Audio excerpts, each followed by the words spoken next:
자, 이제 우리 오늘 마태 12장 마지막 부분입니다. 46절에서 50절까지 마태강 267강 안식의 가족 또 우주적인 가족이라는 제목으로 우리 같이 이 한 시간 한번 생각해 보도록 하겠습니다. 우리 같이 성경 본문 봉독합니다. 예수께서 무리에게 말씀하실 때 그 모친과 동생들이 예수께 말하려고 밖에 섰더니 한 사람이 예수께 여짜오되 보소서 당신의 모친과 동생들이 당신께 말하려고 밖에 섰나이다 하니 말하는 사람에게 대답하여 가라사대 누가 내 모친이며 내 동생들이냐 하시고 손을 내밀어 제자들을 가리켜 가라사대 나의 모친과 나의 동생들을 보라. 누구든지 하늘에 계신 내 아버지의 뜻대로 하는 자가 내 형제요 자매요 모친이니라 하시더라. 아멘. 오늘 우리 마태 12장을 16개의 단락으로 16개 부분으로 이렇게 나누어서 우리가 알아보는 16번째 마지막 시간입니다. 마지막 46절에서 50절까지 하나님의 가족이죠. 안식의 가족은 과연 어떠한 관계인가? 이것을 다시 말하면 우주적인 관계라고 말할 수 있겠죠. 우주적인 가족이다라고 하는 것입니다. 자, 우리 한번 같이 들어가 보도록 하겠습니다. 자, 예수를 찾아온 예수님의 가족들, 육신적인, 혈육적인 가족들이죠. 이것을 보고 예수님은 하늘의 가족으로 쑥 승화시켜서 세상 것을 가지고 하늘의 비밀을 알려주시는 그런 내용이죠. 그래서 육신의 가족을 보고 하늘의 가족을 언급하고 계십니다. 이는 인간의 혈육을 하늘의 가족으로 쑥 승화시켜 이끌어 가시는 그런 내용이죠. 그래서 그의 집의 가장은 하나님 아버지이시고 맏아들은 예수님이시고 그의 가족들은 그 아버지의 뜻대로 하는 사람들이다. 마태 7장에서도 여러분 보셨습니까? 주여 주여 하는 자마다 다 천국에 들어가는 것이 아니라 아버지의 뜻대로 하는 자라야만이 천국에 들어간다라는 말씀과 똑같은 내용이 오늘 본문 속에 있습니다. 자, 내 아버지의 뜻대로 하는 자가 내 형제요 자매요 모친이다 라고 그러셨잖아요. 내 아버지의 뜻대로 하는 자가 마태 7장에서는 천국에 내 아버지의 집으로 천국에 들어간다 라는 말씀 잘 한번 연결시켜보면 같은 의미라고 생각이 되겠죠. 갑시다. 비유는 작은 것을 제시함으로 인해서 큰 의미와 그 내용을 포함하고 있다라는 것을 드러내는 의도의 기록이 오늘 본문이라고 하겠습니다. 곧 10가지 열의 의미를 담아서 하나를 보여주는 것이라고 할 수 있습니다. 그러죠. 마치 가방에 10가지를 이렇게 담아가지고 가방 하나를 딱 주는 것처럼 말이죠. 그래서 가방 하나를 주면서 이 안에 있는 게 다 네 거야 라고 말하는 그런 것과 똑같습니다. 자, 예수님의 이 비유도 바로 그러한 의도와 의미에서 보여준 것인데요. 인간적이며 세속적이고 혈육적인 가족을 내세워서 진정한 가족은 혈육을 뛰어넘고 세상의 의미를 뛰어넘으며 인간적인 의도에 훌쩍 뛰어넘은 온 세상과 온 인류를 하나의 가족으로 묶을 수 있으며 그렇게 묶인 가족은 절대로 하나님의 가족이 된다는 의미를 포함하고 있다는 의미입니다. 그래서 사도행전 17장에 가보면 인류는 뭐다? 한 혈통으로 만들었다라고 하는 것이죠. 지금 어떠한 민족 간의 어떠한 전쟁이다라고 하면 이스라엘과 그 하마스의 전쟁이라고 하겠죠. 이스라엘과 하마스의 전쟁. 원래 아버지는 하나잖아요. 원래 누구요? 아브라함이죠. 아브라함이 그 첩인 하갈에 의해서 아들을 낳았는데 그가 이스마엘입니다. 그가 바로 오늘날 이슬람 그 교도들 이슬람의 그 아버지가 되죠. 그래서 그가 13살 어린 이삭이 태어났을 때 아주 조롱하고 아주 희롱하고 그랬죠. 13살짜리가 1살짜리 이삭을 보고 조롱하니까 이삭의 어머니 사라가 그걸 못마땅히 여겼죠. 그래서 내 남편, 내 가정의 재산, 내 남편의 재산을 하갈과 그리고 그 아들 이스마엘 서자에게 줄 수가 없다라고 해가지고 아브라함을 그냥 막 정용을 하죠. 내쫓아라라고 했습니다. 그랬더니 아브라함은 어떻게 해요? 그래도 자기 아들인데 쫓아낼 수가 없었고 그래서 머뭇거리고 있는데 하나님이 그렇게 이야기를 하죠. 그냥 사라의 말을 들어서 쫓아내라. 그러나 저가 길거리에서 죽는 것이 아니라 내가 저런 큰 민족을 이루게 하겠다라고 하신 것이 하나님의 뜻이었습니다. 그 큰 민족이 바로 오늘날 아랍권의 이슬람 국가들입니다. 그 중에 한 부류가 바로 하마스죠.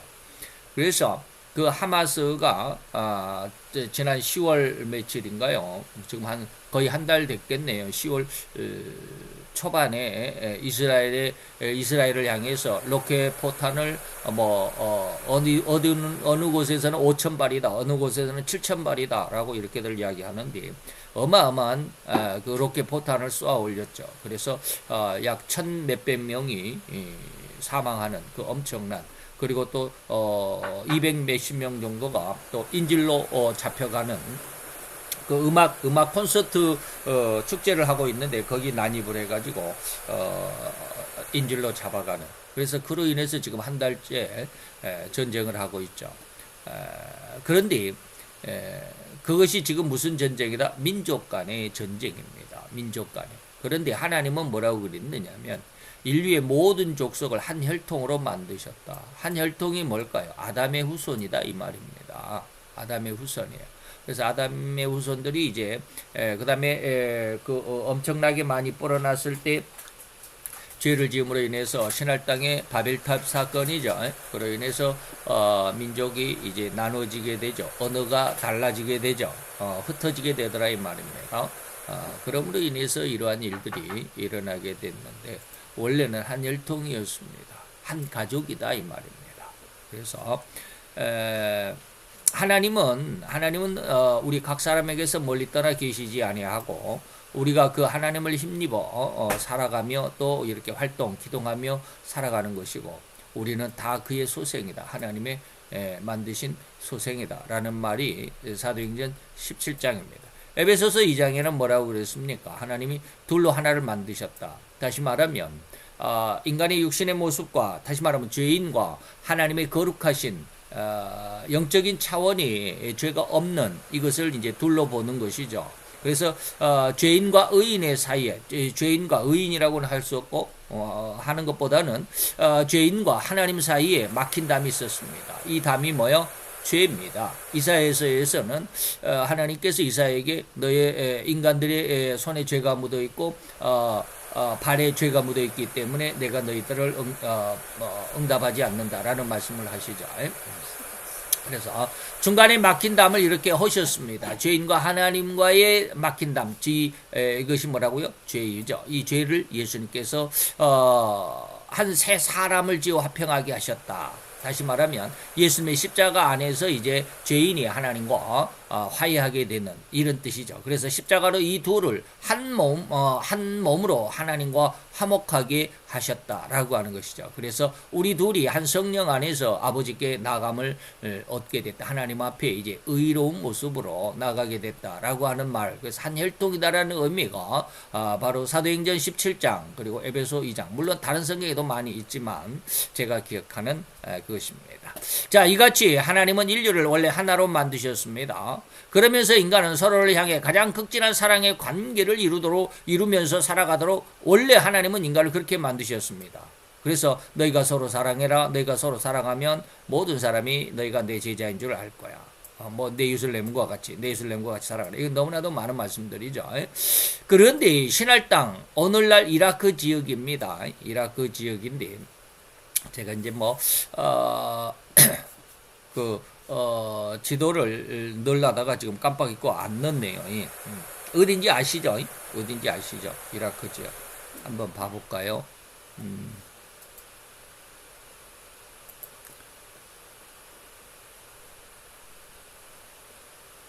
자, 이렇게 보면, 이렇게 이제, 전체, 우리나라에서 이제 왼쪽으로 이렇게 쭉 갑니다. 좀 더 줄여보면. 여기가 이렇게 큰 데가 여기 어디에요? 중국의 몽골 지역입니다. 몽골이 위에가 있군요. 몽골이고, 중국이 이렇게 큽니다. 이렇게 크고 중국 옆으로 가면 아프가니스탄, 이란이 있고요. 이라크가 여기에 있습니다. 이라크 여기를 좀 키워볼까요? 이라크를 이렇게 좀 키워보면 이라크의 수도가 바그다드이고요. 바그다드 밑으로 이렇게 쭉 내려오면 바스라 지역이 있는데 여기에 보면 이 근방이 바로 유브라데강, 유프라테스 강이라고 그러죠. 티그리스 강, 유프라테스 강. 티그리스 강은 어딘지 잘 모르겠네. 유브라데 강이 바로 이겁니다. 여기에 무슨 강이라고 나와 있는데 바로 이 근처입니다. 그래서 제가 정확히는 지금 짚어드릴 수는 없지만 이 근처 그러니까 여기가 어디냐면 여기가 쿠웨이트고요. 여기가 사우디아라비아입니다. 사우디아라비아 쿠웨이트. 쿠웨이트가 조그맣게 있고 사우디아라비아와 이라크가 접경이 이렇게 크죠. 그리고 그 이라크 옆에 이제 이란이 있지만 이렇게 쭉 키워보면 바로 여기가 카스피해입니다. 이쪽에는 왼쪽에 사우디아라비아의 왼쪽은 홍해고요. 오른쪽은 그 페르시아만이라고 하는데 페르시아만이죠. 이 페르시아만의 지역에 이 페르시아만으로 흘러 들어오는 강이 아마 여기가 유브라데 강일 겁니다. 그래서 바스라 이 근방 지역이 신할 땅입니다. 신할입니다. 옛날에 성경에서 말하는 그 신할이 되겠죠. 넘어갑시다. 그래서 오늘날 이라크 지역이 이제 옛날 창세기에서 말하는 그 11장, 창세기 11장에서 말하는 이 신할 평지가 바로 오늘날 이라크 지역입니다. 여기에서 인류는 하나님을 대적하는 엄청난 교만에 빠진 나머지, 다시 말하면 바벨탑을 쌓았다 이 말이죠. 하나님의 징계를 받아서 뿔뿔이 흩어져 곧 언어가 각기 달라졌다. 그래서 말이 통하는 사람끼리 이제 모여가지고 이제 부분 이렇게 흩어져 가는 이러한 일들이 있게 됐죠. 그래서 오늘날 그렇게 말이 통하는 사람들끼리 모여 또 따로 살게 되므로 오늘날 경계를 이루된 가장 첫 근원이 됩니다. 그래서 옛날에 처음에는 구음, 이 말소리가 하나였습니다. 그래서 언어가 하나였다. 그래서 이 온 사람들이 신할 평지를 만나가지고 거기에서 큰 성과 대라는 것은 높은 탑을 쌓자 이 말입니다. 그래서 그 탑 꼭대기, 대꼭대기를 하늘에 닿게 해서 우리의 이름을 내고 온 지면에 흩어짐을 면하자라고 하는 엄청난 하나님을 대적하는, 그리고 그 끄트머리에는 하나님과 대적하자라고 하는 것이죠. 이러한 일들을 했습니다. 그런데 이때 당시에 이 신할의 흔적, 바벨탑의 흔적이 지상으로부터 약 90m 정도 세웠다고 그래요. 옛날에는 건축 기술이 건축 기술은 있었지만 재료가 좋지를 않았죠. 요즘에는 그냥 철근 있고 콘크리트가 있고, 그래서 그냥 몇십 층도 올리고 그러는데, 옛날에는 전부 흙을 구워가지고 도자기 같은 벽돌을 만들죠. 그래서 별로 그렇게 튼튼하지 못했습니다. 그래서 그때 당시에 90m라면 아마 어마어마했을지도 모르지만 요즘에 우리나라의 롯데월드만 해도 세계에서 몇 번째 안 가는, 정확히는 잘 5번째가 된다라고 그러죠. 이렇게 당시만 하더라도 엄청난 이렇게 옆으로 지나가 버립니다. 당시만 하더라도 엄청난 높이로 하나님을 대적하려고 하는 교만이다라는 그러한 의미입니다. 자, 이렇게 했습니다. 그래서 하나님께서 이들을 이제 이 벽돌 뭐라고 그랬냐면 그들의 언어를 혼잡케 해서 그들로 서로 알아듣지 못하게 하자라고 해서 언어가 혼잡됐죠. 그래서 오늘날 같이 이렇게 많은 언어가 있게 됐죠. 여호와께서 거기서 그들을 온 지면에 흩으신 거로 그들이 성쌓기를 그쳤고, 그래서 그 이름을 바벨이라고 했다. 그래서 바벨탑이라고 그러죠. 그래서 온 땅에 언어가 혼잡게 되었다라고 하는 거. 하나님께서 그렇게 언어를 흩어버렸기 때문에 서로 말이 통하지 않는, 오늘날 이렇게 수만 가지는 아니겠죠. 수백 가지 이렇게 말이 있죠. 수백 가지인지 정확히 모르겠습니다만 어쨌든지 그렇습니다. 이렇게 흩어진 무리는 그들만의 족속을 이루게 되었고 국가를 형성하게 되었으며 좁은 의미에서는 가정을 이루는 형태로 발전하게 되었습니다. 이러한 일련의 과정에서, 이미 창세기 3장에서 마귀의 유혹을 받아 타락해버린 인간의 모습은 대타적인 사랑의 모습을 잃어버리고 오로지 자기중심적인, 이권적인, 이기적인 이 말이죠. 오직 이기적인 사랑의 모습으로 변해버렸던 것입니다. 그래서 인간은 오직 자기 자신을 더욱 사랑하며 자기 가족을 끔찍이도 사랑하지만 이웃에 대해서는 양심과 적개심을 품는 가장 추악한 존재가 되어버린 그 죄인이 되어버렸던 것입니다. 오늘날에도 우리나라의 모습을 보면 참 그 인간의 추악한 모습을 적나라하게 볼 수 있죠. 예전에 뭐 이 말을 뭐 하면은 오늘 원고가 너무 기니까 넘어갑시다. 그래서 디모데에게 사도 바울은 인간의 추악한 심성 이 20가지를 이렇게 쭉 이야기를 합니다. 디모데후서 3장 1절 5절. 물론 20가지겠습니까? 더 많죠. 더 어마어마하게 많습니다. 그래서 말세에 나타나는 인간들의 그러한 어떤 심성의 모습 20가지를 제가 여기다 쭉 이렇게 남바링을 해놨습니다. 뭐 자기를 사랑한다, 돈을 사랑한다, 자긍한다, 교만하다, 회방한다, 부모를 거역한다, 감사치 않는다, 거룩하지 않고 무정하고 원통함을 풀지 않고 참소하고 절제하지 못하며 싸납고 선한 것을 좋아하지 않고 배반하고 조급하고 자고하며 쾌락 사랑하기를 하나님 사랑보다 더하고 경건의 모양은 있지만 경건치 못하는 능력이 없는 이러한 모습들입니다. 이러한 모습으로 살아가죠. 저도 여기에서 많이 해당되는 것 같아요. 예. 자, 이렇듯 이웃을 사랑하기는커녕 이제 자기 유익과 이득의 최대의 적으로만 생각하는 심성으로 전락했을 뿐이니 이러한 인간의 심성은 이제 같은 족속일지라도 서로 분쟁뿐이며 같은 족속이라도 분쟁하다. 하여튼 같은 가족 한 가족 안에서도 난리법석이죠. 더욱이 다른 나라를 더 강하게 압박하고 압제하기 위해서 전쟁까지 벌상하며 전쟁을 빌미로 살인행위를 절대 멈추지 않는 가장 간악하고 흉악한 존재로 전락하고 말았습니다. 이런 모습 안에서 뭡니까? 다른 나라를 더욱 강하게 압박하고 압제하기 위해 전쟁을 불사한다. 이게 러시아와 우크라이나 전쟁이죠. 군사력으로 보면 러시아가 세계 2위입니다. 그리고 우크라이나는 그때 당시 세계 20 몇인가 그랬어요. 그래서 3일이면 전쟁이 끝날 줄 알았어요. 그래서 엄청나게 강력하게 푸틴이 우크라이나를 몰아붙였는데 3일이 아니라 지금 2년이 넘어갔죠. 예, 2년이 넘어갔습니다. 이런 모습으로 보면 정말로 힘들죠. 그래서 그들은 전쟁을 빌미로 해서 살인행위를 멈추지 않습니다. 그래서 러시아는 우크라이나에 대해서 무조건 무자별 폭격을 하죠. 학교도 폭격하고 병원도 폭격하고 그러면서 우크라이나가 만약에 러시아의 어떤 학교를 폭격했다, 주택지를 폭격했다 그러면 그걸 가지고 난리법석이죠. 이렇게 살인행위다. 일반 군인이 아닌 일반 서민들을 대상으로 폭격을 했다고 난리법석입니다. 지네들은 더 했으면서. 지금 이스라엘과 하마스가 그러잖아요. 그들은 병원 지하에다가 그들의 본거지를 만들어 놓고 있습니다. 그래서 병원은 아무리 전쟁 중이라도 병원은 공격하지 않는다라는 세계적인 그런 룰이 있습니다. 그래서 그것을 이용해 가지고 병원 지하에다가 터널을 뚫고 거기에다가 저희들이 지휘본부를 만들어 놓고 그러면서도 이스라엘이 그 병원 하마스가 로켓포를 쏘았는데 이 로켓포가 불발이 됐어요. 잘못됐어요. 불발이 된 게 아니라 잘못돼가지고 어떻게 날아가다가 계속 슉 날아가야 했는데 로켓 발사대에서 이렇게 떠나가가지고 핑 하더니 그냥 그 옆으로 떨어졌어요. 근데 그 옆으로 떨어진 곳이 어디냐면 병원 주차장이에요. 그래 병원 주차장에 떨어져가지고 난리법석이었죠. 그랬더니 외신 보도에서는 어떻게 됐어요? 이스라엘이 병원을 폭격했다고 난리법석이죠. 그런데 이스라엘에서 그들의 그 무전을 도청을 했어요.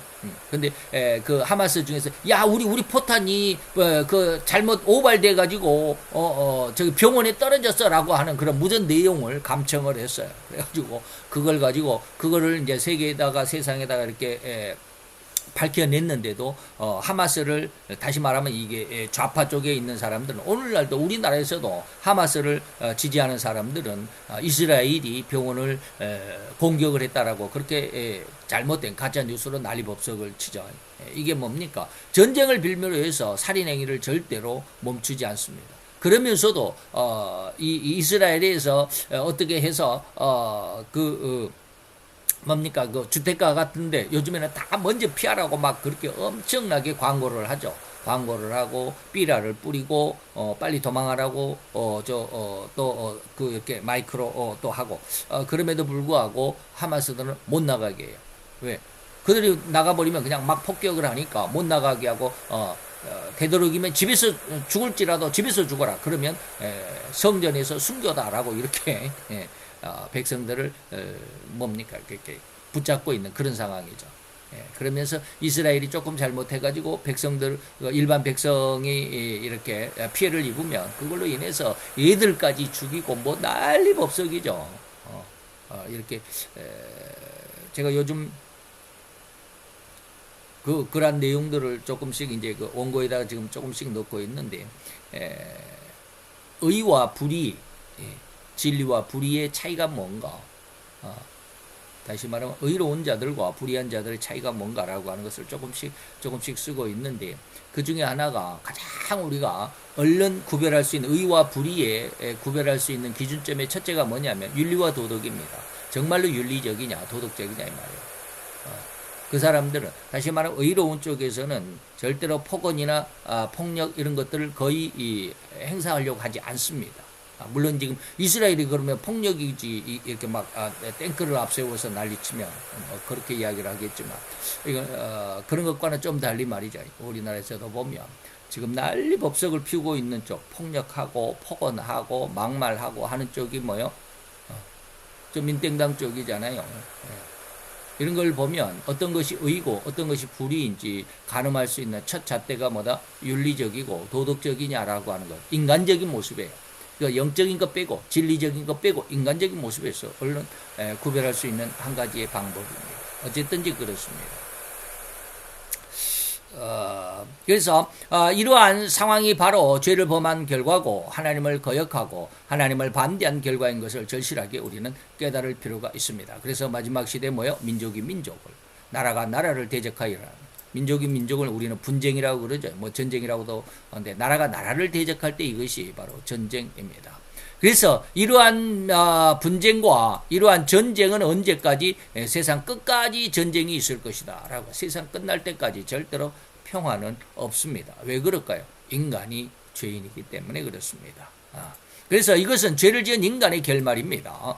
하나님을 떠난 인간의 결말일 뿐입니다. 이런 죄악의 삶에서 결코 호리만큼도 벗어남도 자유로움을 얻을, 호리만큼의 기회도 얻을 수 없을 뿐임을 기억하시기를 바랍니다. 이것은 잊지 않아야 됩니다. 그래서 여기에 내가 평화를 내가 유지할 수 있다, 평화를 가져올 수 있다라고 말하는 그런 사람들 전부 다 가짜들입니다. 근데 그 말이 너무 좋게 들리잖아요. 가장 나쁜 평화가 가장 좋은 전쟁보다 낫다라고 하는 이런 말을 지금 민땡당에서 지금 막 하고 옛날 그 누가 했던 말을 지난 문땡인 전 대통령이 하고 이번 이땡명 그 대표도 지금 그런 이야기를 하고 있는데 그런 말에 우리는 말이니까 좋잖아요. 평화를 해야지 전쟁하면 안 되지 뭐 그런 어떤 마음들. 그러나 그것이 하나님을 떠난 결과다라는 것도 우리가 잘 이해할 수 있기를 바랍니다. 그런 것을 더 깊이 이야기하면 시간이 가니까 넘어갑시다. 그래서 주님은 이렇게 원래의 평화와 안식을 잃어버리고 오로지 전쟁과 서로를 향한 적개심으로만 살아가는 인류를 향해 다시금 그 원래의 평화와 안식으로 이끄시기를 원하셨던 것이 예수님이 육신을 입고 세상에 오신 의도입니다. 마치 집을 나간 탕자인 둘째 아들이 따뜻하고 평안한 아버지가 계시는 집으로 돌아오기만을 기다리는 것 같이 하나님은 우리를 그렇게 기다리신다. 이 흉악할 뿐인 인간을 위한 이런 흉악함만을 향할 뿐인 인간에게 이런 모든 흉악함에서 벗어나서 해방되고 실로 참 자유를 얻을 수 있는 길을 오로지 예수님께서만 주실 수 있고 또한 그 참 자유로 초청할 수 있는 분이시라는 것을 우리는 잊지 않아야 할 것입니다. 이게 이제 마태 11장 마지막 우리가 지금 12장이지만 지난 11장 마지막 부분이죠. 수고하고 무거운 짐진 자들아 다 내게로 오라. 내가 너희를 쉬게 하겠다. 육신을 쉬게 하고 너의 마음을 쉬게 하겠다. 나의 멍에를 메고 내게 배우면 너의 마음이 쉼을 얻을 거야. 그러니까 육신의 쉼과 마음의 쉼, 영과 육의 쉼을 주시겠다라는 것이죠.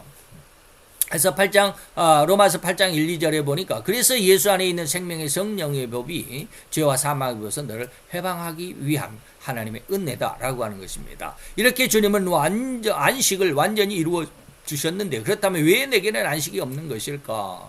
그러면 아직도 내게는 아직도 죄 회개가 이걸 잘 이해할 수 있어요. 죄 회개가 내가 지금 회개하는 그 분량이 내가 지은 죄보다도 현저하게 부족하다라는 사실을 알고 우리는 기도할 수 있어야 합니다. 나는 왜 기도해도 안 될까? 저도 뭐 그런 어떤 안타까움의 마음이 없지 않아 있기는 합니다. 하나님을 부인하는 것이 아니고 하나님을 불신하는 것이 아니라 도대체 얼마만큼 해야 되나라는 그런 의문점도 없지 않아 있습니다. 그런데 며칠 전부터 하나님이 이렇게 기도해야 돼라고 하는 그 부분을 준 적이 있습니다. 그래서 나는 아직 그렇게 기도하지 못하는 데라는 안타까움이 없지 않아 있어요. 이게 뭐냐면 바로 야곱의 야복강가의 기도입니다. 너는 그렇게 해봤냐? 좀 그래요. 기도하는 자들에게는 너무나도 힘든 과정입니다. 이렇게 기도한다라는 게 회개하며 기도한다라는 것이 너무 힘든 과정입니다. 나는 많이 기도한 것 같은데 하나님 보시기에는 양이 조금 부족하다 이 말이에요. 어려운 통과선이라는 것, 이 사실을 부인할 수가 없습니다. 방금 아직도 나의 죄 회개가 적다. 여기서 말하는 나의 죄 회개가 내가 지은 죄보다도 이 회개하는 분량이 너무 적다, 부족하다라는 것이죠. 이러한 말의 내용을 인간으로서는 측량할 수 없다라는 것이죠. 이해할 수 없죠.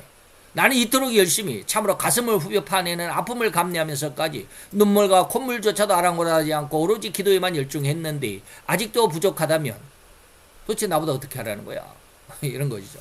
참으로 기도를 어느 정도 해야만 옳단 말인가? 라는 그러한 정말로 절망감이 찾아올 것입니다.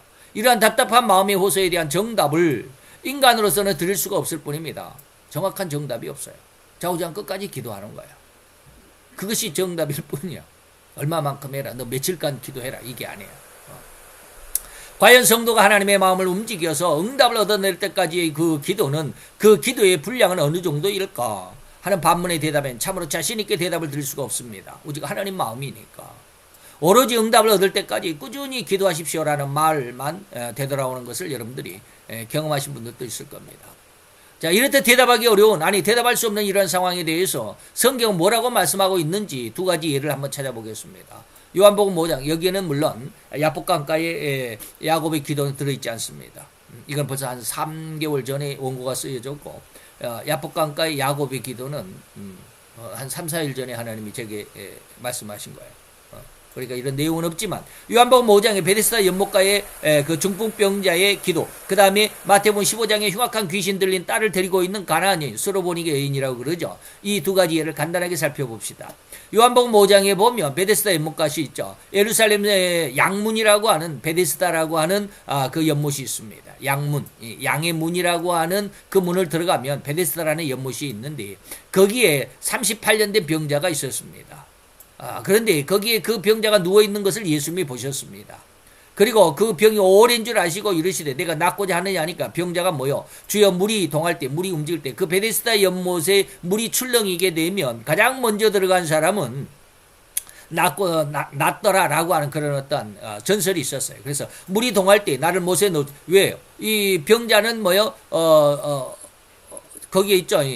뭡니까? 물이 동한 후에 먼저 들어간 자 어떤 병에 걸렸든지 낫게 된다라고 하는 것인데, 거기에 여기에 보면은 38년 된 중풍병자이기 때문에 38년 된 병자이기 때문에 움직이질 못하는 거죠. 그러니까 자기가 먼저 물이 동하는 것을 맨 처음 봤다 할지라도 몸을 움직이지 못하니 손이 마비된 사람들, 다리는 쩡쩡하니까 아니면 다리가 이상이 있다 할지라도 손이 있다면 막 기어서라도 가겠죠. 그러니까 물이 동할 때 내가 맨 처음 봤을지라도 나를 못에 넣어줄 사람이 없어요. 자기가 먼저 들어가지 이 사람을 먼저 집어넣어 주겠습니까? 그리고 내가 가는 동안에 내가 아주 움직이지 못하는 그 몸으로 기어서 갔나 할지라도 다른 사람이 먼저 내려갈 뿐이니 나는 이 물 차지를 할 수가 없습니다 라는 것이죠. 자, 여기 38년 된 병자의 병명이 무엇인지를 정확하게는 알 수 없습니다. 우리는 그런데 중풍병으로 이렇게 해석을 하는 사람들이 많죠. 그래서 38년 된 그냥 병자라고만 되어 있습니다. 무슨 병인지는 모르겠지만 중풍병이다. 그래서 움직이지 못하는 그런 병이죠. 그래서 필자도 중풍병으로 이제 저도 이렇게 해석을 합니다. 이 중풍병자에는 38년이라는 긴 세월 동안 알아왔습니다. 그러다가 한 소문을 듣게 되었습니다. 예루살렘 성전 문 중에 베데스다라고 하는 문이 있는데 그 옆에 베데스다라고 하는 문이 아니죠. 양문이죠.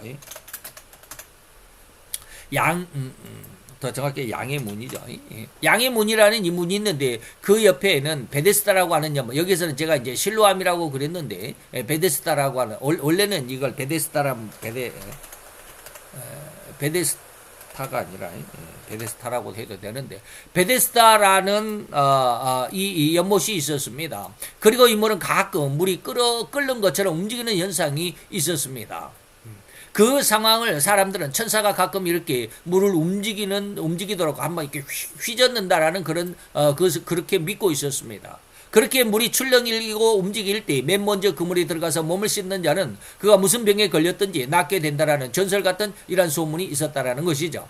그래서 이 소문을 들은 날부터 그는 한 가지 이 병이 낫고자 하는 간절한 기대와 소망을 가지고 연못가에 가지게 되었는데 친구들이든지 가족들이었든지 도움을 받아 물이 동할 때 동할 때를 기다리고 있었다라는 것이었습니다. 네, 다시 말하면 움직이지 못하는 그가 친구의 도움을 받았는지 가족들의 도움을 받았는지는 모르지만 지금 침상째 이 연못가에 놓여 있었다 이 말입니다.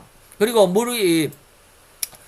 그리고 그렇게 기다린 세월이 얼마나 되었는지도 알 수 없습니다. 병이 38년이 됐다라는 뿐이지 이 연못가에 38년이 됐다라는 뜻은 아니잖아요. 근데 38년을 병을 앓고 있으면서 이 베데스다 연못이라고 하는 베데스다 연못에 몇 년 동안 있었는지는 모르겠다. 그렇지만 엄청 오래 있었겠죠. 예수님께서도 뭐 벌써 오래인 줄 여기 뭡니까? 병이 오래인 줄 아시고 너도 병이 오래됐고 38년 됐으니까 그리고 여기 있는 자도 이 사람은 뭡니까? 내가 물이 동할 때 나를 못에 넣어줄 사람이 없다라는 말을 들어보면 내가 물이 동하는 것을 보기도 했습니다라는 오래전에 이 말이죠. 그렇게 많은 세월을 오로지 확답이 아닌 전설을 믿고 기다리고만 있었던 것입니다. 그런데 어느 때 그렇게 물이 움직이는 것을 가장 먼저 봤을지라도 그런데 아쉽게도 그는 움직일 수가 없었습니다. 그렇게 물이 움직일 때 가장 먼저 봤으니 얼른 물로 뛰어 들어가야만 하는데 그는 자기의 몸을 도저히 움직일 수가 없었던 것입니다. 아주 절망이죠. 물이 움직이는 것을 보고 아무리 손을 흔들어 봤자 아무도 그를 도와줄 사람이 없었던 것입니다. 도와주기는커녕 그렇게 물이 동하는 것을 나중에 본 사람이 먼저 내려가 몸을 씻으면서 내 병이 나았다라고 환호한 것을 몇 차례 목격했다라는 이 안타까운 그 고백이 바로 이 예수님과의 대화 속에 있죠. 분명 차례대로라면 자기 차례인데도 불구하고 차례가 있으면 이제 나는 이미 나서 가지고 집에 갔을 텐데 이게 차례가 아니죠. 선착순이잖아요. 그렇게 남들에게 빼앗겨버린 차례가 몇 번이나 되었는지도 알 수 없을 정도로 수많은 세월이 지나갔죠. 그런데 그렇게 아무런 소용도 없는 기다림, 다른 도와줄 사람도 없는 그런 막막한 기다림의 그런 시간 속에서 그는 여전히 기다리고 있었습니다. 얼마나 절망이었겠습니까? 그래서 제가 지금 여러분들에게 이 38년 된 병자의 마음을 전해드리고 싶어요. 저도 다 이 병자의 마음을 다 이해하지는 못합니다. 감성적으로 이렇게 동질감을 갖지는 못합니다. 그러나 제가 느끼는 것을 여러분들에게 말하는 거예요.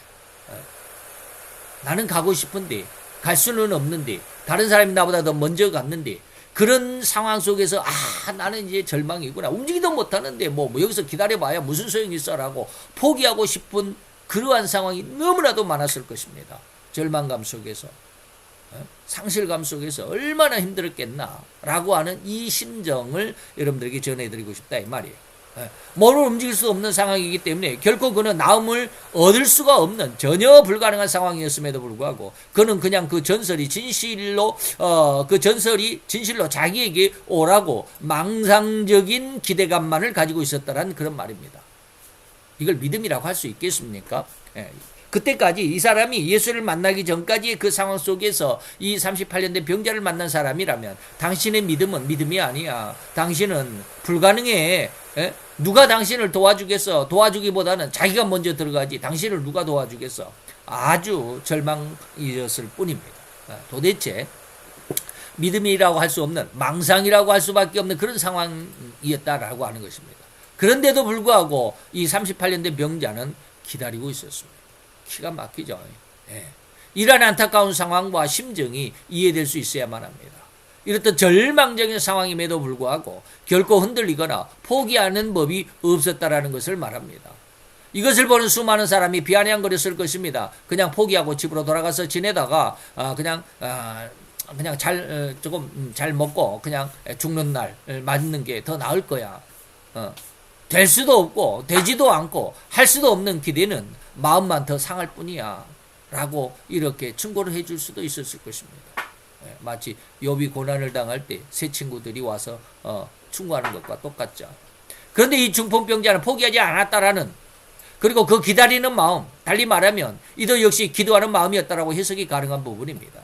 그리고 급기야는 천사의 은혜가 아니라 천사가 물을 통했는데 그 움직이는 동한 물에 먼저 들어간 자가 나선 그것이 바로 천사의 은혜였는데, 이 38년 된 병자에게는 천사의 은혜가 아니라 그는 진정한 하나님의 은혜를 얻게 되고야 말았습니다.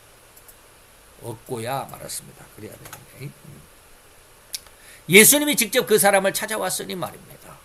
그리고 그의 오랜 병을 씻은 듯이 낫게 해주셨습니다. 이걸 좀 기억하자요. 아까 말씀드렸던 세상 사람들의 의견입니다. 그럼에도 그 사람은 그냥 하나님을 믿고 있어요. 정말 바보스럽죠.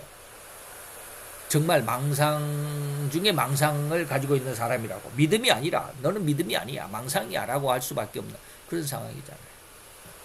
가끔 저도 이걸 생각해 봅니다. 저게 창세원의 어떤 비전, 세상 사람들이 보면 정말로 망상일 것 같아. 이루어지지 않아. 뭐 이루어져.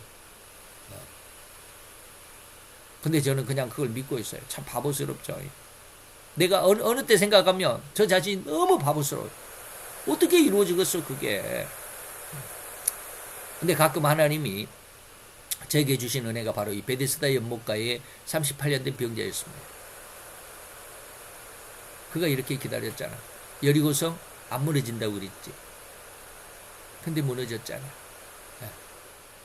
하나님이 그 두 가지 은혜를 저에게 주신 적이 있습니다.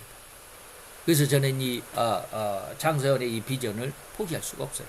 그냥 믿고 있어요. 너무 바보처럼 그냥 안 되는데도 그냥 큰 소리 치고 믿고 있어요.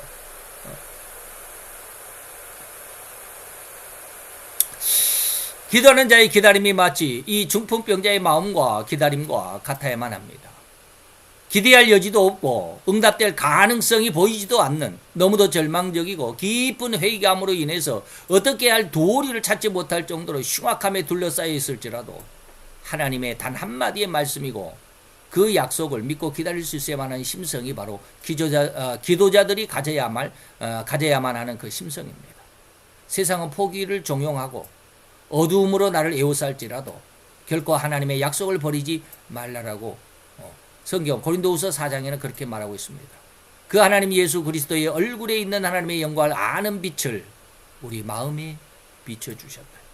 하나님을 알도록 해주셨다. 우리는 이 보배를 가진 그릇이야. 믿음의 그릇이야. 이 그릇을 깨뜨리지 말라라고 하는 거야. 그래서 우리가 사박으로 우겨쌈을 당해도 쌓이지 않고 답답한 일을 당해도 낙심하지 않을 것이고 핍박을 받아도 버림받지 않고 거꾸로 됨을 당해도 망하지 않는 거야 라고 말씀하신 것이죠. 끝까지 기다리면서 기도하십시오. 죽음에 이를지라도 기도하면서 기다리는 시간을 멈추거나 포기해서는 절대로 안 됩니다. 두 번째입니다. 소로보니게 예언입니다. 마태 15장에 있습니다. 가난한 여자 하나가 내 딸이 흉악히 귀신 들렸습니다. 예수님을 따라오잖아요. 제자들 그 여자가 우리 뒤에서 소리를 지르고 오니 보내시오. 너무 시끄럽습니다. 예수님 저 여자 소원 들어주고 그냥 우리 조용히 갑시다. 근데 예수님께서 뭡니까? 나는 이스라엘 잃어버린 양 외에는 다른 데로 보내심을 받지 않았다. 저 여자와 나와는 상관이 없어. 라고 예수님이 외면합니다. 지금까지는 하나님이 그냥 기다리는 인내를 베드스다 연못가의 38년 된 병자에게는 기다리는 것을 예수님이 보셨다면 여기에는 하나님이 거절합니다. 그러더니 예수께 앞으로 한 걸음 더 나와서 예수님 앞에 나와서 절을 하죠. 그러면서 내 딸을 고쳐달라고 그러니까 내 자녀의 떡을 취하여서 개들에게 던짐이 마땅치 않다. 개로 취급합니다. 그 여자를.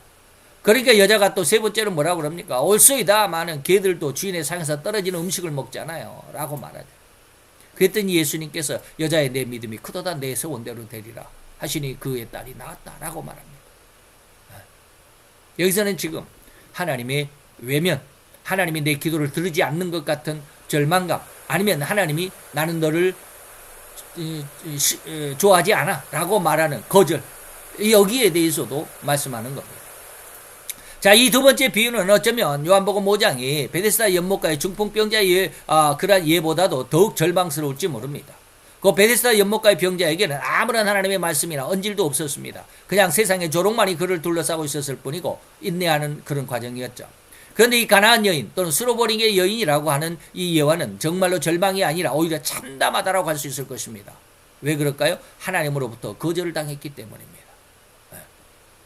그러면 이러한 내명을 한번 들여다봅시다. 여기 짧은 예수님과의 가나안 여인과의 대화 중에서 세 번의 대화를 볼 수 있습니다.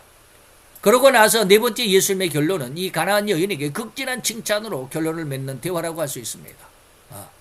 물론 하나님이 이 여자가 내가 계속 거부를 하고 거절을 하고 매몰차게 내칠지라도 이 여자는 결코 나를 떠나지 않을 거야 라는 하나님은 이미 다 아시니까 그렇게 하십니다.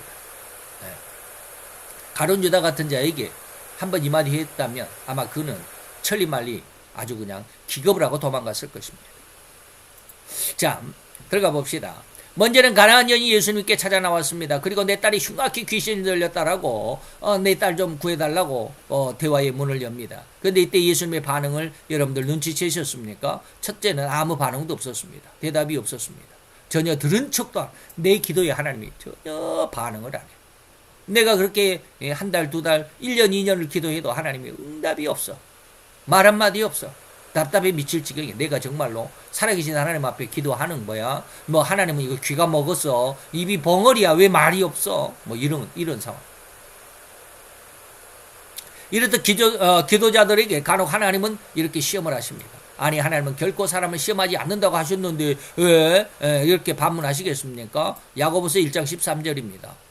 하나님은 악에게 시험을 받지도 아니하시고 친히 아무도 시험하지 않는 이 시험은 뭐예요? 유혹입니다. 상대를 사기치는 것처럼 상대를 손해나게 하는. 그래서 뭐 우리가 제가 뭐 나는 자연인이다라는 것을 자주 말씀드리고 또 뭐 가끔 나는 농부다라는 말씀을 이렇게 자주 가끔 드리는데 그 중에 제가 본 것 중에 하나는 그 인삼으로 아주 부자가 된 농부인데 그 사람이 그렇게 해외로 많이 그래갖고 100만 불, 100만, 1000만, 1억, 10억, 100만 불이면 10억이죠. 그 탑 훈장도 받았던 사람이더라고요. 그 인삼을 가지고 수출해가지고 100만 불 탑 산업 훈장도 받고 그랬던데. 어느 날 어떤 사람이 와가지고 해외로 수출하면 그렇게 힘들고 그러니까 국내에서 이렇게 하면 당신이 그렇게 하는 대로 이렇게 하면 더 많은 돈을 벌 수 있지 않나라는 그런 어떤 제안이 들어와가지고 가만히 생각해보니까 좀 그럴 것 같더래요. 그래서 한번 지은 농사가 10년 걸린답니다. 2년을 밭을 갈고 2년 동안 밭을 만들어 가지고 6년을 키우면 6년 그 8년이죠. 6년 8년. 그리고 몇 개월 또 말리고 그다음에 1년 동안 숙성하고 그러면 9년에서 한 10년 걸려요. 10년 동안의 가치가 그 결말이 15억이랍니다. 그 땅에서 자기가 갖고 있는 땅에서. 근데 그 15억 원어치를 이렇게 다 줬더니 먹고 홀랑 날아가 버렸대요. 그리고 10억 원 손해를 봤다. 그때 정말로 죽을 것 같았다. 병원에 입원도 하고 아주 그냥 힘들었다고 그래요. 이것이 뭡니까?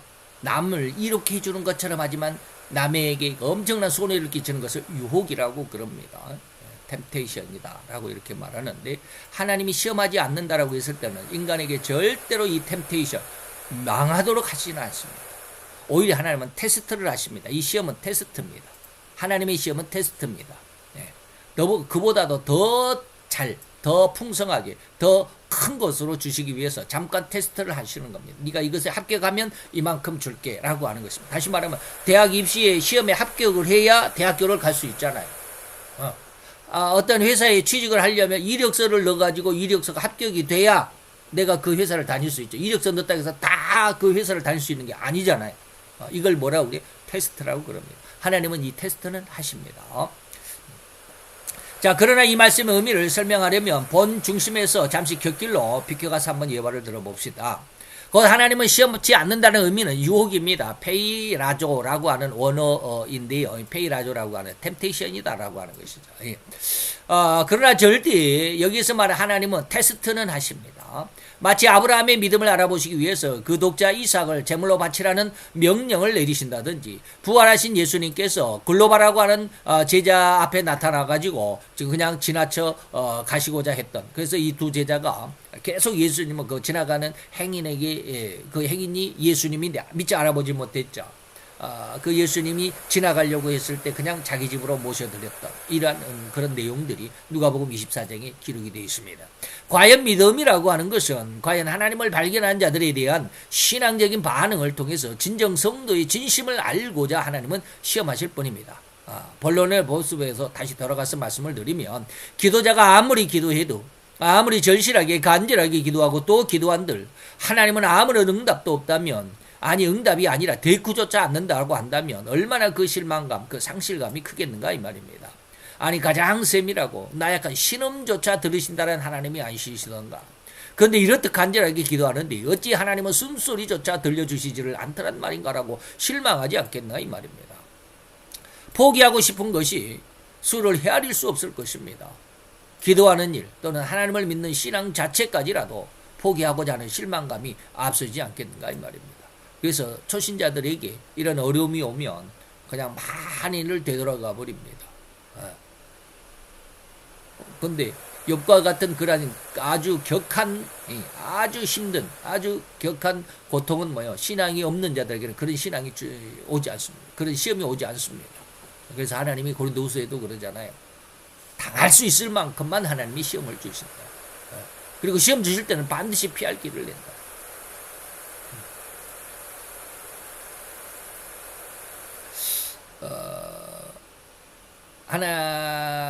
제가 언젠가 그런 말씀도 드렸습니다. 제가 로마서를 공부를 하면서 굉장히 힘들었던 부분들이 있었습니다. 너무나도 엄청난 하나님의 그 기준들, 로마서에 보면 그 기준들이 나옵니다. 그러다 보니까, 야, 도대체 인간이 어떻게 하나님의 요구, 이러한 신앙에 이룰 수 있을 것인가? 너무 절망스러웠습니다. 그럴 때마다 하나님이 예화를 주셨습니다. 여러분들이 믿으실지는 모르지만 저 자신에게만 주었으니까 너희 스승을 봐라. 그가 이렇게 살았잖아. 그가 이러한 은혜를 얻었잖아.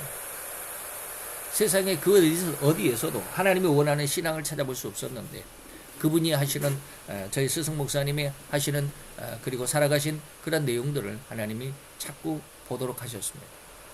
물론 자꾸라고 제가 말씀을 드렸지만 한 2번 그렇게 말씀하셨어요. 그래서 제가 로마서 공부를 쉬지 않고 끝까지 할 수 있었고, 오늘날 좌우지간 지금에 이르기까지 했습니다. 그래서 어제 제가 조금 마태복음 14장을 지금 원고를, 지금 우리가 12장 마지막이죠. 14장 원고 마지막 부분을 이렇게 쭉 해가는데 좀 의심스러운 게 있어가지고 저희 스승 목사님의 강해를 다시 한번 육성 테이프를 다시 한번 들어봤습니다. 너무 부끄럽더라고요. 제 자신이 너무 부끄러워요. 우리 스승 목사님의 그 설교의 내용이 별것 아닌데 거기서 느껴지는 느낌이 달라요. 이야, 하나님은 우리 스승님에게 이런 은혜를 주셨고 이런 말씀을 할 수 있는데 거기에 비하면 지금 내가 그냥 이렇게 은혜를 받았다라고 떠들고 까불고 있는 이 내 모습이 정말 하찮게 느껴지더라고요. 그래서 어제 참 많이 부끄러웠어요.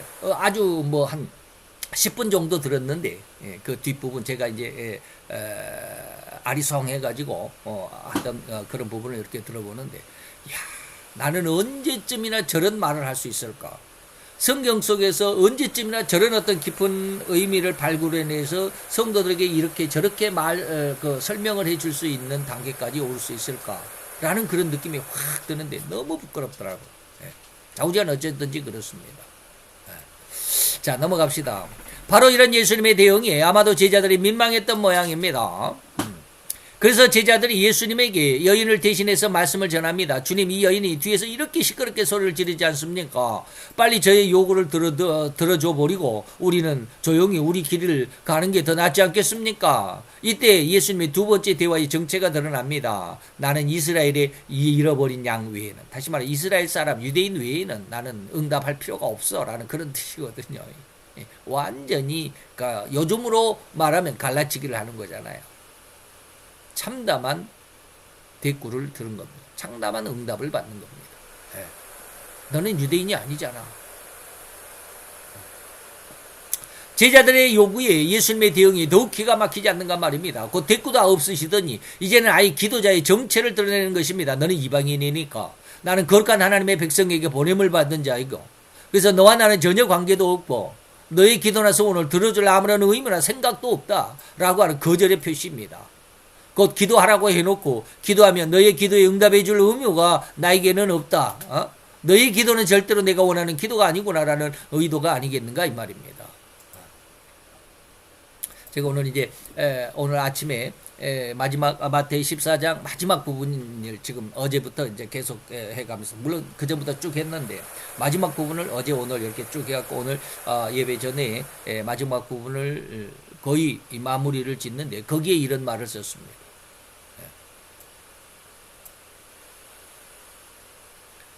우리는 우리 원하는 것만 하나님 앞에 기도해. 근데 하나님이, 예전에 제가 그런 말씀 많이 드렸죠. 하나님이 어느 날 갑자기 10점, 20점, 100점짜리, 그러니까 10점, 20점 따따따따 해갖고 나중에 100점짜리 믿음이 있다라는 그런 말씀을 드렸죠. 인간은 절대로 어느 정도 수준에 이르기 전까지는 자기 욕심만 구합니다. 자기가 원하는 것만 하나님 앞에 기도해요. 하나님 앞에 자기가 어떠한 믿음인지 내놓지를 못해요. 그래서 거절당하기가 일수이긴 하지만 어쨌든지 그런 내용 중에서 뭐라고 그랬느냐면, 이제 오늘 아침에 제가 뭐라고 기록을 해놨느냐면, 그럼에도 10점짜리는 오직 자기 욕심만을 기도합니다. 내가 잘 되고 싶어요. 이렇게 해주세요. 이렇게 하면 내가 부자가 될 것 같아요. 이렇게 하면 내가 성공할 것 같아요. 하나님 이렇게 해주세요. 이렇게 해주세요. 이걸 10점, 20점짜리입니다. 다시 말하면 수가성 여인이 예수님에게 물 한 것 주지도 않으면서도 나에게 영원히 목마르지 않을 물을 주세요라고 말하는 것과 똑같습니다. 베드로가 물 위를 걸어갈 능력도 없으면서 나를 물 위로 걸어가게 해주세요라고 하는 욕심과 똑같습니다. 자기는 하나님 앞에 하나님의 응답을 받을 만한 자격, 그 어떤 기준을 갖추지도 못했는데 그냥 달라고 그러는 겁니다. 무조건 달라고 그러는 거예요. 근데 하나님은 그런 기도도 들어준다라는 게 문제예요. 그런 기도도 들어줘요. 기가 막히죠. 인간의 생각으로서는 도저히 그런 기도는 들어줘서는 안 돼요. 그렇게 할 수가 없어요. 아이고 이놈아 그걸 하면 안 돼. 너가 이 정도는 돼야 이런 응답을 주지 라고 말할 수밖에 없어요. 근데 하나님은 그런 기도도 응답을 해줘요. 그러니 기가 막히는 거예요. 아니 하나님 그거는 아주 뒤통수를 한 대 그냥 한 대 후려치고 그냥 정신 차리라고 그러고 내 훈계를 하고 경고를 하고 내 보내야죠. 왜 그걸 다 들어주십니까? 라고 말할 수밖에 없는 그런 상황이에요. 도대체 하나님의 마음을 이해할 수가 없습니다. 근데 하나님은 그 기도를 들어요. 왜 그럴까요? 그게 하나님이에요. 인간은 이해할 수가 없어요. 그게 사랑이에요. 10점짜리를 그런데 하나님은 그냥 응답으로 절대로 책망하시진 않고 응답은 하시는데 10점만큼만 그 사람이 풍요롭게 느낄 수 있는 정도로 주십니다. 근데 그 사람은 10점짜리 믿음인데 자기에게 주신 것이 10점이라고 하는 것을 느끼질 못해요. 그냥 전체라고 생각을 해요. 이게 기가 막힌 상황이에요. 그런 내용 한번 상상해 보셨습니까? 그래서 그 사람 왜 그렇게 하나님은 응답을 하실까? 10점짜리에게도 20점짜리에게도 적어도 한 70점 80점은 돼야 응답을 해주고 축복을 해주고 그러면 좋겠는데 인간의 생각으로서는 제 생각도 그래요. 근데 하나님은 10점이 아니라 1점짜리에게도 응답을 해주시고 그만큼 그 사람이 아주 즐겁고 기뻐하도록 해주십니다. 왜 그럴까요? 그래야 더 기도하니까 그래요. 다시 말하면 어린아이에게 사탕을 줘야 자, 엄마 아빠 말을 잘 듣잖아요. 개를 훈련시킬 때 계속 간식을 주는 것처럼 말을 들으면 또 간식 주고 또 간식 주고 하는 것처럼 계속 그렇게 하다 보면 주인의 마음을 딱 알아듣는 그런 어떤 개를 훈련시키는 모습과 똑같아요. 하나님은 그렇게 하셔요. 그래서 10점짜리에게도 응답을 하셔요. 도대체 그런 것은 기도를 들어주면 안 돼요. 하나님 그러지만 하나님은 그냥 그렇게 해요. 이게 그겁니다. 오늘 이 여자에게 하는 것도 하나님의 하나의 과정입니다. 과연 이러한 속셈이라면 과연 그 누가 기도하고자 하겠습니까? 다시 말하면 응답도 없다가 이제는 거절하는 이러한 과정이라면 누가 기도하고자 하겠느냐 이 말이에요. 진실로 유대인들만의 기도만 진정한 기도고 하나님이 원하시는 기도란 말인가? 우리는 유대인이 아니라고 이방인이라고 우리와는 전혀 상관이 없으면서 어찌 예수를 믿으라고 기도하라고 그렇게 권고하시더라는 말입니까? 절망감에서 허리만큼도 벗어날 수 없는 그런 상황이지 않겠나 이 말입니다. 그런데 아십니까? 이런 절망감보다도 더더욱 기막히게 절망감에 휩쓸리도록 하시는 예수님의 의도가 있습니다. 그 다음 세 번째 예수님의 대답은 뭐예요? 내 자녀의 떡을 취해서 개들에게 던짐이 마땅치 않아 라고 말씀하십니다. 이건 참으로 하나님이라면 곧 하나님이 진정한 하나님이시라면 과연 이러한 말은 할 수가 없는 그런 상황이 아니겠습니까? 그런데 이렇게 사랑이란 하나님의 입에서 이런 말이 튀어나온 것입니다. 사람을 살인하는 자는 죽여라. 절대로 사람을 죽여서는 안 된다. 살인하지 말라라고 하신 하나님이 아브라함에게는 네 아들 이삭을 독자를 죽여서 각을 떠서 번제로 내게 제물을 드리라 하십니다. 말이 안 되는 상황이잖아요. 내 자녀의 떡을 하나님의 은혜를 하나님의 백성인 유대인들에게는 줄 수 있지만 이방인들에게는 개들로 취급하면서 절대 주지 않는다라고 하시는 말씀이니 말입니다. 여기서 개는 이방인이라며 떡은 하나님의 은혜라고 해석할 수 있습니다. 곧 하나님은 절대로 이방인에게 은혜를 줄 수 없다라고 강력하고도 단호하게 거절한 것입니다. 이런 하나님이시라면 절대로 사랑의 하나님이 아니라 철저하게 편향적인 하나님이라고 할 수밖에 없지 않는가 이 말입니다. 이런 하나님께 과연 기도할 마음이 생기겠는가 이 말입니다.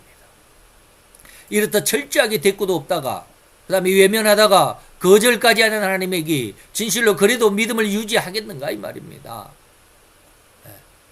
이러한 과정은 매몰찬 하나님이 아닌 절대로 하나님을 믿는가 안 믿는가, 하나님의 약속을 끝까지 믿음으로 붙들고 있는가, 진실로 약속을 이루시는 변함없는 하나님이라는 이 사실을 믿고 있는지, 더욱이 온 세상의 주관자이시며 모든 사사건건의 해결자이신 전능자이시며 해결자가 되신다는 의미를 마음으로 굳게 믿고 있는지 그 여부를 알고자 하시는 하나님의 의도 테스트입니다.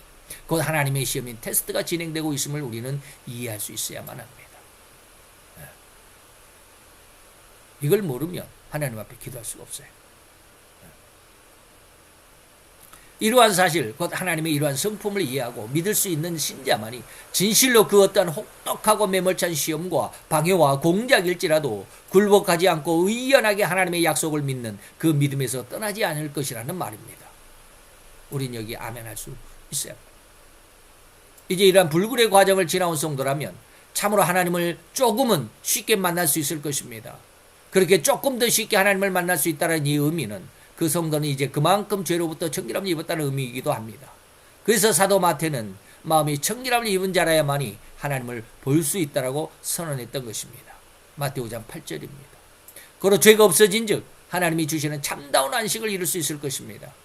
그래서 이 마태 12장의 내용은 오직 주님이 안식일의 주인이 되시고 그 안식일에 할 일을 어떻게 하셨는지, 귀신의 왕이 아니라 진리의 왕이라고 하시면서 이 안식을 이루기 위해서는 요나의 기적을 통해서 내가 너희들에게 다 이루어 줄 거야. 그 안식으로 초대된 가족들은 우주적인 가족, 혈통적인 가족만이 아니라 온 세상의 모든 사람, 모든 신자를 포함하는 대가족이 대우주적인 안식을 말하고 있는 것입니다. 잘 기억해 주시고, 오늘 우리가 어떻게 하나님의 가족, 안식의 가족이 될 수 있을는지, 또한 믿음이 어떠한 종류가 되어야 되는지, 어떠한 특성, 어떠한 성품을 갖는 믿음이 되어야 되는지를 잘 기억해 주셨으면 감사하겠습니다. 기도하겠습니다. 할렐루야. 주님, 오늘도 여호와의 귀한 은혜와 은총을 감사드리나이다. 주의 영광 앞에서 아름답고 귀한 은혜로 말미암은 하나님의 아들과 딸들, 오늘 우리들의 신앙이 오늘 이 아버지며 여호와로 드렸던 베데스다 연못까지 38년 된 병자의 그 특징, 그리고 정반대의 모습이었지만 그러나 수가성 여인이 그 아름다운 신앙의 모습을 하나님이 테스트하시는 그 과정 속에서 절대로 합격점을 받을 수 있는 하나님의 아들과 딸의 모습, 하나님의 백성들, 하나님의 성도의 모습으로 성장하게 되기를 원합니다. 하나님 우리의 모든 심령들마다 귀한 은혜와 은총으로 함께하여 주셔서 주의 영광을 바라볼 수 있는 귀한 눈이, 그리고 하나님의 영광의 그 진리의 말씀을 들을 수 있고 깨달을 수 있는 귀한 귀와 심령이 되게 하여 주시옵소서. 오늘도 여호와의 영광을 기뻐하며 감사하며 예수 그리스도의 이름으로 기도하여 싸움나이다. 아멘.